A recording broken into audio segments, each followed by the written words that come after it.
the conditions of the Muslims living in the West, particularly those who have thrown off those shackles amongst the immigrant communities, who have entered into the workforces in this society and are as efficient or more efficient, as ethical or more ethical than many of their co-workers. But it certainly should not and never should be the fate of those who have grown up in this society that do not have the baggage of other places. And our young people are an immense source of inspiration. If we look at the young people from our community, they are an immense source of inspiration. If we look at the Muslim world, Friedrich Nietzsche, the German philosopher, said in the late 19th century that Europe holds the Muslim world in contempt, but it is a world that in its golden age made even our 19th century look very late indeed. He recognized a certain quality in Muslims. He said that they are a chivalrous people that do not have a slave mentality. They do not have resentment. The disease of resentment is a deep-seated disease that the Arabs call al-hiqd. And it's something, when it possesses the heart, it can lead to the most heinous actions. Because people that are filled with resentment, when they find the object or their perceived object of suffering, they will often do what they can to attack and lash out at that perceived object. I can honestly say that my experience in the Muslim world, at looking at the Muslim world that I look at is the Muslim world of the millet system of Turkey, of Ottoman Turkey, when Christians and Jews and Muslims lived with dignity and respect. When Jews living in Ottoman Turkey actually invited the Jews of Europe, saying, come and flourish in the lands of Islam. When we look at what those who went before us left behind, we have to bow our heads in humility at their architecture, at their art, the fact that their domestic utensils are now sold to the highest bidders in some of the most expensive auctions in the Western Hemisphere. The very bowls that Muslims ate from are now seen as extraordinary works of art. This is only the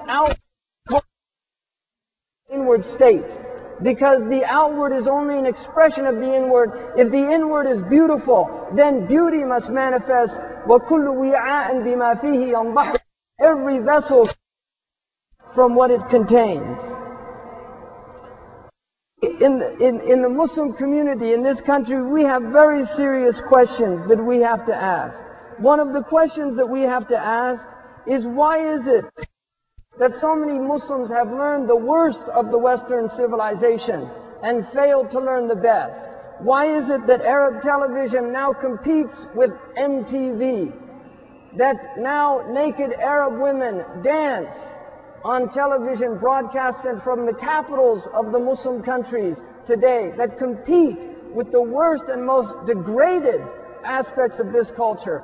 Why is it that in a film that was done on 9/11, that was done by 11 directors from all around the world, the only director that had a gratuitous sexual situation in the 11-minute vignette was an Arab coming from the Arab world? Why is it that we've learned the worst of this culture? We have not learned how to stand in lines. We have not learned how to prefer other people when we get on the buses.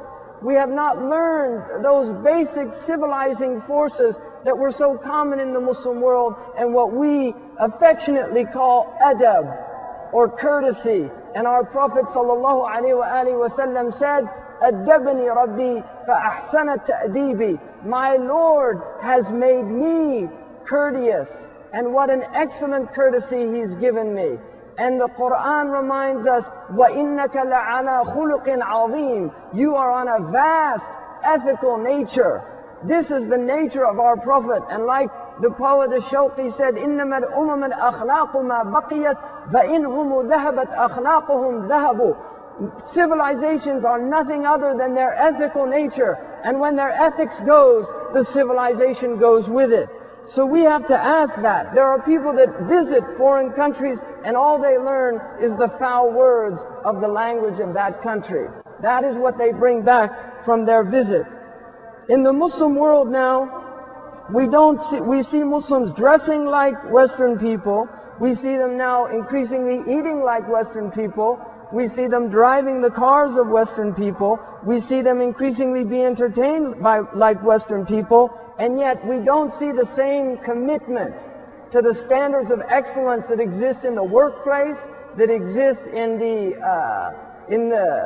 even in the government conditions. We don't see any of these things.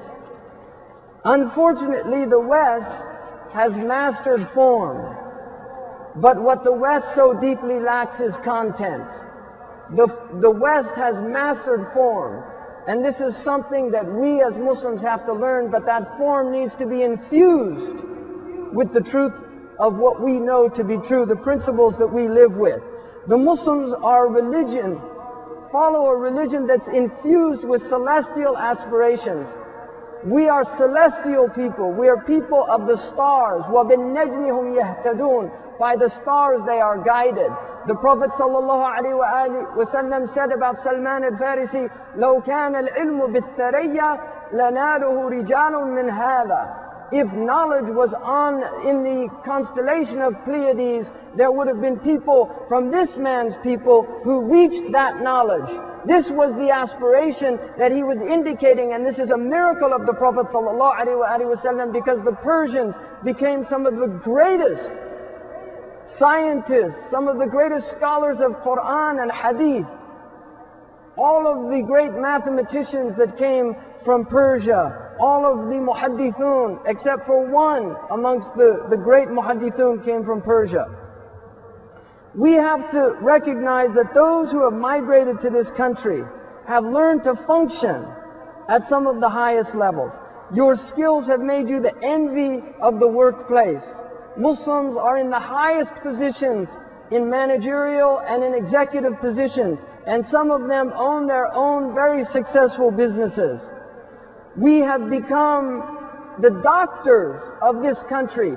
In Time magazine last week on the blackout, the doctor that was in the picture was Dr. Tanweer, a Pakistani physician probably in New York City. He was the one that was in the hospital treating the man. When David Letterman can say on national television, I went to my physician and he said, turn to Mecca and cough, and people laugh, you know that people now have Muslim physicians in increasingly larger numbers.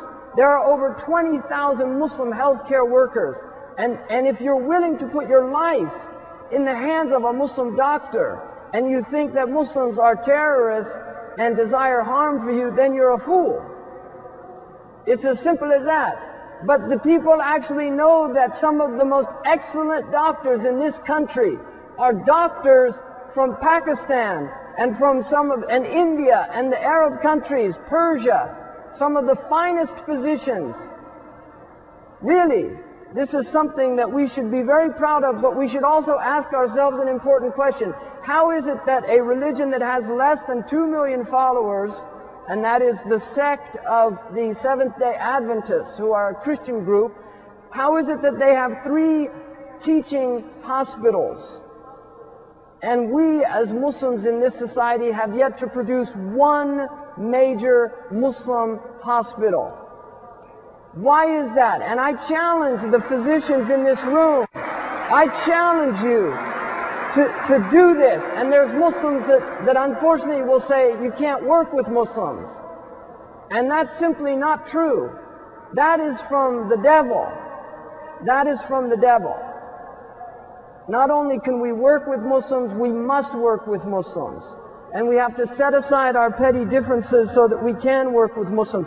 This Muslim community is young, vibrant, and filled with a potential and a core of people that can literally change the landscape of this society. We're the inheritors of a struggle in this country to keep this country in course with its founding principles. We are the inheritors of that struggle. Most of the people that preceded us suffered much more than we have ever suffered as a community. They suffered loss of life, including the Hispanic peoples, the Chinese peoples, the Mexican people.